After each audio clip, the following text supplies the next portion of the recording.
Bismillahirrahmanirrahim. Assalamualaikum warahmatullahi wabarakatuh. Alhamdulillah, segala puji bagi Allah yang telah memberikan nikmat, sehat, dan iman kepada kita semua. Baiklah, sebelumnya perkenalkan, nama saya Suci Musfirah. Saya dari kelas PGMI A1, jurusan Pendidikan Guru Madrasah Ibtidaiyah, program Pasca Sarjana, Fakultas Ilmu Tarbiyah dan Keguruan, Universitas Islam Negeri Sunan Kalijaga, Yogyakarta. Pada kesempatan kali ini, kita akan melanjutkan membahas mengenai buku dari Ulumul Hadis ini. Ulumul Hadis, konsep urgensi, objek kajian, metode, dan contoh yang ditulis oleh Ibu Profesor Dr. Hajah Marhumah MPD. Jika pada video sebelumnya kita membahas bersama mengenai sejarah kodifikasi hadis, maka di video kali ini kita akan sama-sama membahas mengenai sanad dan matan hadis.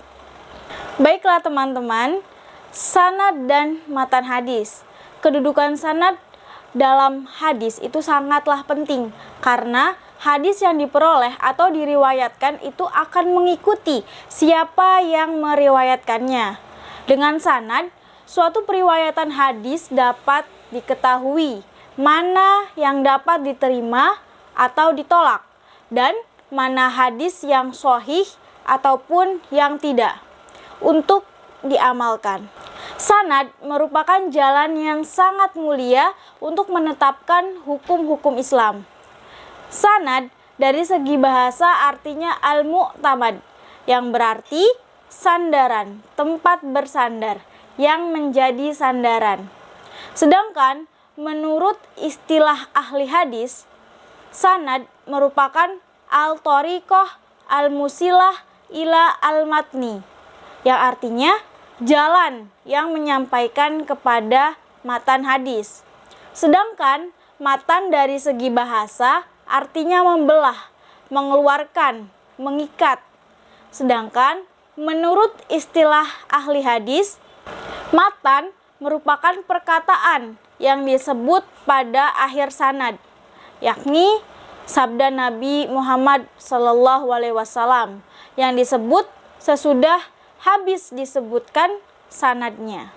Kedudukan sanad dan matan hadis serta faktor yang mempengaruhinya. Para ahli hadis sangat berhati-hati dalam menerima suatu hadis, kecuali apabila mengenal dari siapa mereka menerima setelah benar-benar dapat dipercaya. Pada umumnya, riwayat dari golongan sahabat tidak disyaratkan apa-apa untuk diterima periwayatannya. Akan tetapi, mereka pun sangat berhati-hati dalam menerima hadis. Pada masa Abu Bakar radhiyallahu an dan Umar radhiyallahu an, periwayatan hadis diawasi secara hati-hati dan tidak akan diterima jika tidak disaksikan kebenarannya oleh seseorang yang lainnya. Ali bin Abi Thalib tidak menerima hadis sebelum yang meriwayatkannya itu disumpah. Meminta seorang saksi kepada perawi bukanlah merupakan suatu keharusan dan hanya merupakan jalan untuk menguatkan hati dalam menerima yang berisikan hal tersebut. Jika dirasa tidak perlu meminta saksi atau sumpah para perawi, mereka pun menerima periwayatannya. Adapun meminta seseorang saksi atau menyuruh perawi untuk bersumpah dalam membenarkan riwayatnya tidak dipandang sebagai suatu undang-undang umum, diterima atau tidaknya periwayatan hadis.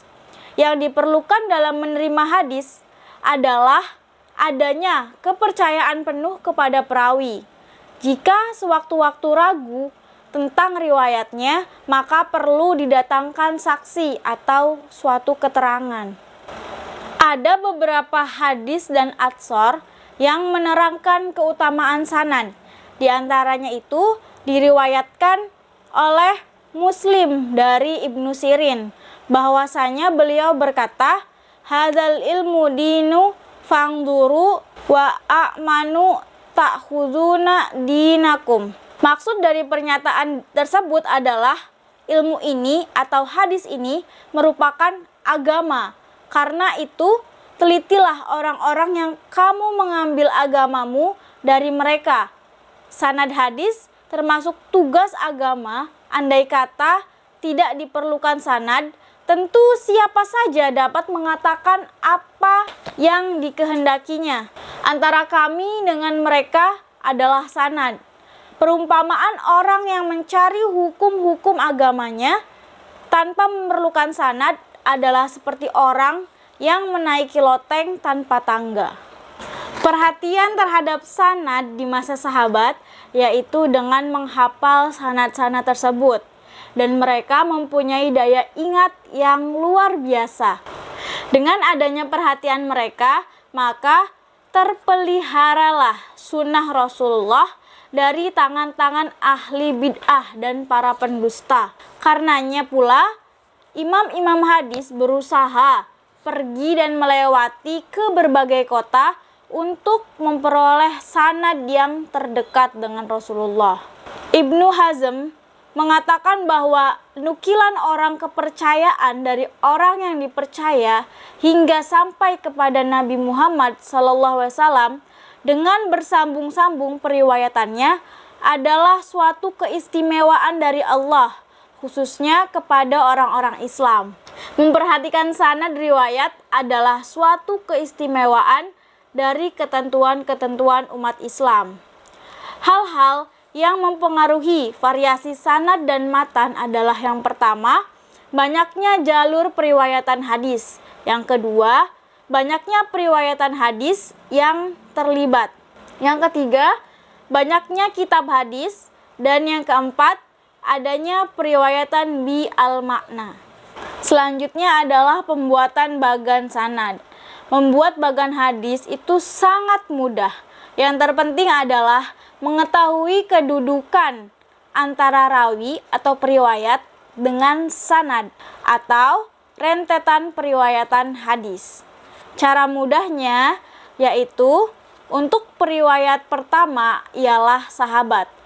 Karena hadis pertama kali ditransmisikan adalah lewat sahabat dan kemudian ke generasi sesudahnya. Baiklah, di sini kita akan contohkan hadisnya dan bagan sanadnya. Yang pertama itu ada contoh hadisnya, itu hadis Sahih Al-Bukhari nomor 12. A'udzubillahi minasyaitonirrajim. Bismillahirrahmanirrahim. Haddatsana Musaddadun qala haddatsana Yahya an Syu'bata an Qatadata an Anasin radhiyallahu an Nabi sallallahu alaihi wasallam qala la yu'minu ahadukum hatta yuhibba li ahihi ma yuhibbu li nafsi. Artinya, Musaddad telah menceritakan kepada kami, ia berkata, Yahya telah menceritakan kepada kami dari Syu'bah, dari Qatadah, dari Anas radhiyallahu an, dari Nabi Muhammad sallallahu alaihi wasallam. Beliau bersabda, tidaklah salah seorang di antara kamu termasuk orang yang beriman, sehingga ia mencintai saudaranya sebagaimana ia mencintai dirinya sendiri. Baiklah, di sini ada nama-nama orang yang terlibat dari periwayatan hadis yang sudah saya bacakan. Yang pertama, nama periwayatnya adalah Anas. Urutan sebagai periwayat pertama dan urutan sebagai sanad yang kelima. Yang kedua ada Qatadah. Urutan sebagai periwayat kedua dan urutan sebagai sanad keempat. Selanjutnya ada Syu'bah. Nah, Syu'bah ini urutan sebagai periwayat ketiga dan urutan sebagai sanad ketiga. Selanjutnya ada Yahya. Yahya sebagai urutan periwayat keempat dan urutan sebagai sanad kedua. Musaddad. Musaddad urutan sebagai periwayat kelima dan urutan sebagai sanad pertama. Dan yang terakhir adalah Bukhari. Bukhari urutan sebagai periwayat ke-6 dan urutan sebagai sanadnya adalah Mukharij al-Hadis. Mukharrij al-hadis adalah orang yang berperan dalam pengumpulan hadis-hadis. Baiklah teman-teman, segitu saja penjelasan dari saya mengenai sanad dan matan hadis. Kita bisa sama-sama membuat suatu bagan sanad dengan melihat hadisnya. Di situ sudah dijelaskan bahwa ada periwayat-periwayat secara turun-temurun, dimulai dari Nabi Muhammad SAW, lalu sahabat, dan penerus-penerusnya. Baiklah teman-teman semua, cukup sekian video dari saya. Apabila ada kekurangan, mohon dimaafkan. Kritik dan saran yang membangun sangat saya harapkan. Terima kasih. Wassalamualaikum warahmatullahi wabarakatuh.